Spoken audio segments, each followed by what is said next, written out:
What do Stanford University, JCPenney, the Pampered Chef, McDonald's, and Disney all have in common? Whole life insurance. Hello and welcome to the Durham Talents channel. My name is Jesse Durham. For today's episode, we're going to be discussing how conveniently unconventional the infinite banking concept is for personal finance. Now, I know that I just threw a bunch of big names out there, so maybe we should address the big picture of those names that catch our attention very easily. They're very well known. And then I'll bring banking back to the me and the you level. Okay, so why I would bring up those names is I'm wanting to address the conventional aspect of infinite banking, okay? And that's going to be whole life insurance. So here's what those companies had in common. They benefited from whole life insurance or one way or another. So let's start with Stanford University. Stanford University weathered some storms from a death benefit that was paid out. JCPenney, the company JCPenney, was kept afloat during that little thing known as the Great Depression. Cash values were used to be able to cover things like payroll and such to be able to weather the storm of the Great Depression. And then you had companies like Walt Disney. Walt Disney wanted to launch Disneyland. And at that time, a clean property, a family-friendly theme park was not the norm. It hadn't been done. And he used cash values to be able to bypass not being able to get the conventional lending that he wanted for everything to launch Disneyland. Miss Christopher, the founder of the Pampered Chef, started that business with policy loans from whole life insurance. And of course, you know, that company was later procured by Berkshire Hathaway, Warren Buffett's company. So pretty cool right there. And when it comes to McDonald's, Ray Kroc also used cash value from whole life insurance policies to make that deal. And it's such a big business right now. So what I'm trying to say is that whole life insurance has been around for a long time. It predates manned flight, the automobile, lots of big things. Okay, so whole life insurance is very conventional. Now, I know out in the wide world, there are some people that are really for it, some people that are really against it. We just happen to be in a day and time when it's not so common because there have been so many more financial products, of course, put out there, and that's its own worthwhile discussion, to be sure. And yet, in history, like I mentioned, the Great Depression, that's right at 100 years ago. Okay, so whole life insurance has been around for a long time. It's a conventional financial product out there in the wide world. Well, even saying that, I cannot use that saying. So that wouldn't be accurate, actually. So mutual life insurance companies, which are the preferred type of company to buy whole life insurance from if you're looking to implement the infinite banking concept, you don't find mutual life insurance companies just anywhere. Thankfully, we have them here in the States. So all that to say, whole life insurance is a conventional product. Folks have used whole life insurance in the conventional ways that we are aware, in that death benefits have been paid out, and that's helped out entities or individuals, families, businesses, what have you. Cash value has been accessible in whole life policies, and folks have used that to launch business or to weather storms or what have you. So again, companies have, individuals have. Whole life insurance has been around for a long time. It's got a long track record. It is a conventional product. But for those that are either vetting or implementing the infinite banking concept, we understand, or we are learning, that with properly structured whole life policies with mutual companies that pay dividends, an individual, so here's where I'm going to bring it back to banking at the me and you level, right? The individual can have access to a significant amount of cash value based on the premiums that they choose to pay in year one with an IBC style policy. So a lot of those instances that I just gave you right there, that would have been with plain Jane whole life insurance, no structure, no paid up additions rider, no term riders, that just plain Jane vanilla whole life insurance that over time, yes, builds up cash value. Takes a good bit longer than one that's been structured nowadays for the infinite banking concept. Okay, so the individual can enjoy that same type of access that I just described in those other historic instances, we can enjoy access to a compounding pool of capital much sooner. Again, and that's why it's so important that an individual work with somebody who's not stuck in conventional thinking. I mean, if you want to implement the infinite banking concept, you've got to be working with somebody who's actually implemented the infinite banking concept in their own lives.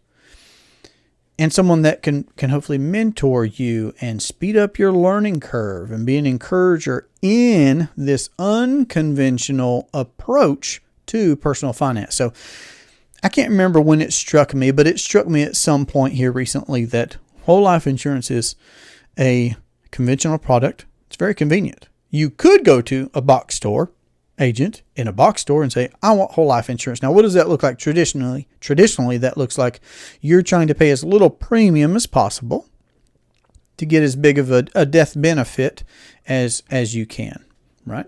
So it's like walking up to a vending machine, putting in as little money as you can for what it is that you want, okay? And then it just kicks it out to you. Whereas, and I've already described it some, I'll speak for myself. When I'm beginning a mentor-client relationship, professional client relationship with someone, we're going to be having a discussion about the entire financial footprint, where you're at right now, what your plans are, what your aspirations are, what your goals are, next 12 months, next 12 years. Are you thinking a few generations ahead? I mean, it's going to be very comprehensive. It's going to be very in-depth.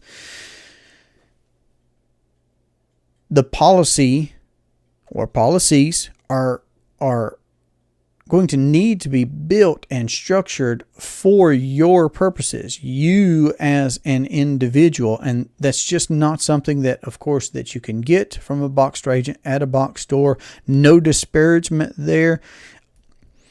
I don't do anything with home insurance. I don't do anything with car insurance. I particularly and exclusively am in the business of helping folks understand the infinite banking concept and implement it. That's it. So no disparagement to other professionals in the space. Insurance as an industry, as a space, as a profession is very, very valuable to me. Very valuable. I esteem it highly. Okay. But again, someone can't help you with something that they are not doing themselves. So when you've vetted this concept and you're ready to implement it, you need to be working with someone who understands what it is that's going on and that you can glean from their experience. You can glean from their lessons learned. I mean, I've probably made all the mistakes that could be made, at least so far. Maybe I'll make some more moving ahead, right? But it's gotten better and better for us, and I feel like we've been able to better and better help folks on their journey as well. And that is in such contrast. Let me return to this idea of what's conventional or what's unconventional. That's the infinite banking concept is so very much in contrast with what is conventionally purported to us, because what we're told to do is to go out and get a good job, and some of us even get a little wild and start a business. Okay, but let's think about one of the big impacts there in a career, in pursuing a career, W-2, or in starting your own job, taxes. Anybody that's familiar with Robert Kiyosaki's cash flow quadrant book understand that, okay, well, the self-employed and the employees are the most taxed folks out there. And I don't necessarily mean that in a number, but I mean in volume. Nash put it eloquently when he addressed the Willie Sutton law, the fact that where wealth is built, there are going to be those that seek to steal it, whether legally or illegally. And taxes affect the small business owner and the employee in such a big way. That's all I'm trying to point out. And we just conventionally just are born into that. And I'm not against paying taxes that we should pay. But what I'm saying is again, if I reference Robert Kiyosaki, he says that if you look at what you earn and you broke it down over a year, there are many folks that are working January, February, March, maybe even April or May and on just to pay taxes. Those months are just for paying your taxes. Okay, but that's what's conventionally out there in the wide world. And I'm going to point out a big difference right now. So for those that are implementing the infinite banking concept, let me address this topic of taxes real quick. During your lifetime, when you own policies that are structured this way and you're utilizing policy loans to account for your financing needs, you can do that in a tax-free way. Also, when it comes time to your graduation, you're passing on and your beneficiaries are going to receive that death benefit. They're going to receive that death benefit tax-free. That's a very, very efficient way to cut out unnecessary taxes in your life and in your family's life. Okay? All right, so what else are we told to conventionally do? Conventionally, we're told, and we either assume one of these two routes of going into debt for the things that we do in life, and then the exception is that some of us will pay cash for things. Well, all right, so let's look at those two conventional routes. If you go into debt, that means, you're subject to someone else's approval based off of X, Y, and Z, okay, the paperwork, all these different things. And you are going to be paying interest there. You might even be providing collateral, okay? And then the opposite is for those that are paying cash for everything, your principal gets liquidated. At the end of the day, your principal gets liquidated for whatever it is that you're doing, and you forever lose the opportunity to earn that you could have on those dollars. Okay, so the average American is bleeding out interest to the tune of 34.5%. That's what Nash says in his book, Becoming Your Own Banker. His book, Becoming Your Own Banker, 34.5%. So we've been hit by taxation. We've been hit by interest in one way or another. We've either paid it or we've foregone the opportunity to have earned it. Next, for those that take a step towards saving money, okay, those that have actually been proactive, they've beat Parkinson's law. They're not spending all that they earn. They're actually saving money somewhere. It's a good question to ask. Where should I be saving money? But regardless of where you choose to save money, another relevant question is going to be, how is where I'm storing money helping me combat inflation? Okay, and just a quick study on inflation. What did a candy bar cost 50 years ago? 5 years ago? Okay, what might it cost 5 years in the future? 50 years in the future? Okay, so inflation is very real. If I'm saving money, am I accounting for inflation? That's a good thing to ask. But conventionally, that's not addressed. Inflation is not addressed. There are going to be those that try and say, and this will kind of go into the investing category, which is not saving. There's a big difference between saving. Saving should be. I'm not saying that it is, but it should be. For those that are implementing infinite banking, for those that are using properly structured policies for their warehouse of wealth, yes.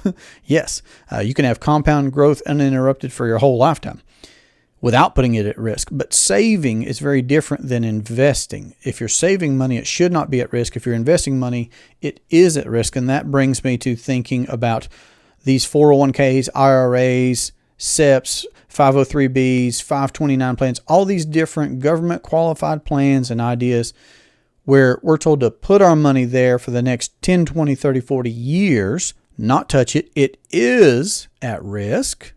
There are taxes to account for there. There are fees and penalties if you want to be able to access it ahead of their dictated time. So there are all these different things that we are just conventionally told to assume.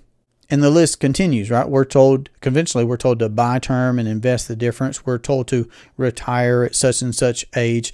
We're just born into this commercial banking system, which is financial slavery. Okay, so conventionally, that's the paradigm. Okay, that's the paradigm. Now again, let me connect some dots here. That's the conventional paradigm. The conventional product, or a conventional product, is whole life insurance.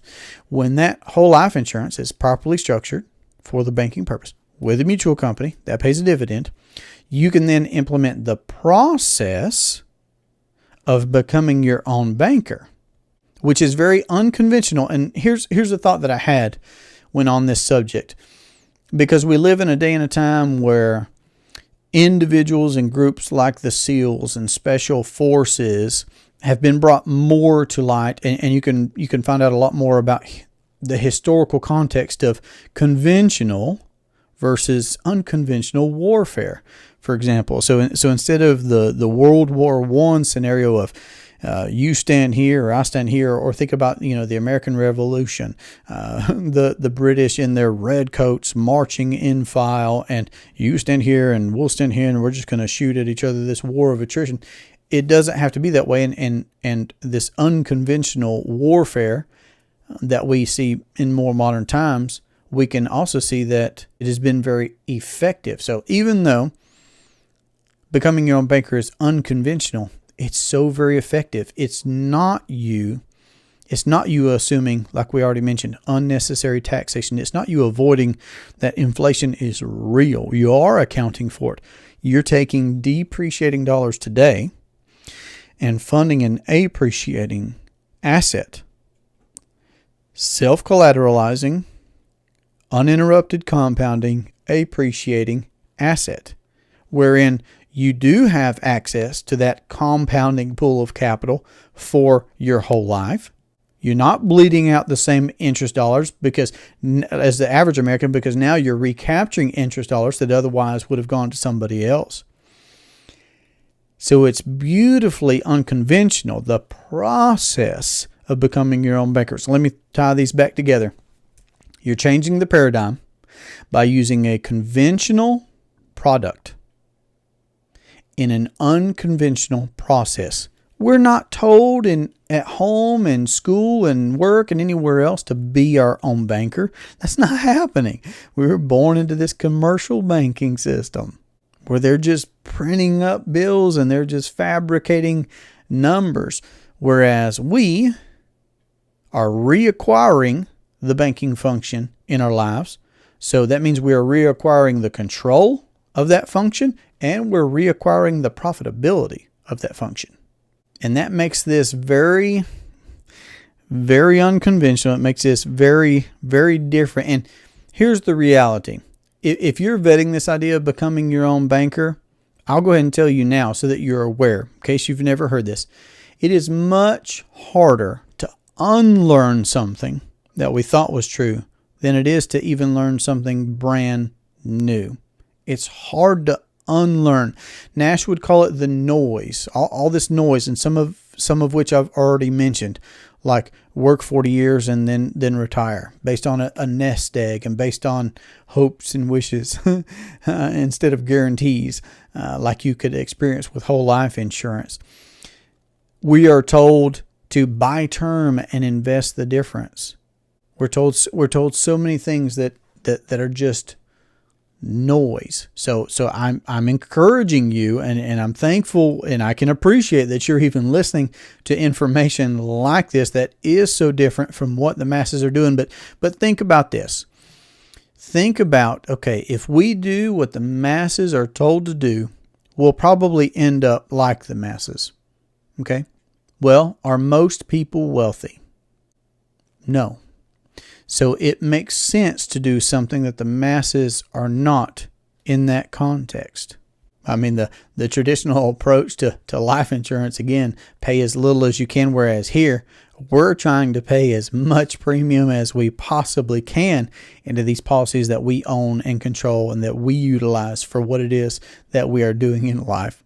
So our story is this. If you've not heard me say, in 2015, I first read the book, Becoming Your Own Banker, after seeing a presentation about the concept. And I was blown away. It was an aha moment for me. It was a financial renaissance. It found me and my wife where we were. We owed about $50,000. We were that average All-American. We had the car, we had the student loans, we had the credit cards, we had the whole thing, right? And we used this concept to begin recapturing interest dollars and to begin building wealth for ourselves, to get guaranteed protection. We just started checking all those boxes that Becoming Your Own Banker provide, and we paid off all kinds of debts. And then we used a system of policies. Now we have several policies with different companies, but we own several policies now that we use for the things that we are doing in life, taking control back of the banking function, taking profitability back for ourselves in the banking function of our lives. And we encourage other people and we help other people and we write and design these types of policies for folks so that they can begin their own journey of becoming their own banker. So I hope that this information has been helpful for you. If you'd like to discuss this more in detail, what it could look like for you to implement the infinite banking concept for your household, for your business, for your investing, whatever it is that you're doing in life, I would really look forward to that. You can find my contact information and our presentation for free on our website, durhamtalents.com. But this has been a great pleasure for me. I look forward to our next conversation. Have a great day. Take care. I think so. That's it. Perfect. Perfect. Perfect. I didn't like those other recordings anyway. Good looking. Got that going for us. Both cameras are on. We've got volume this time. I'll just start over from the top.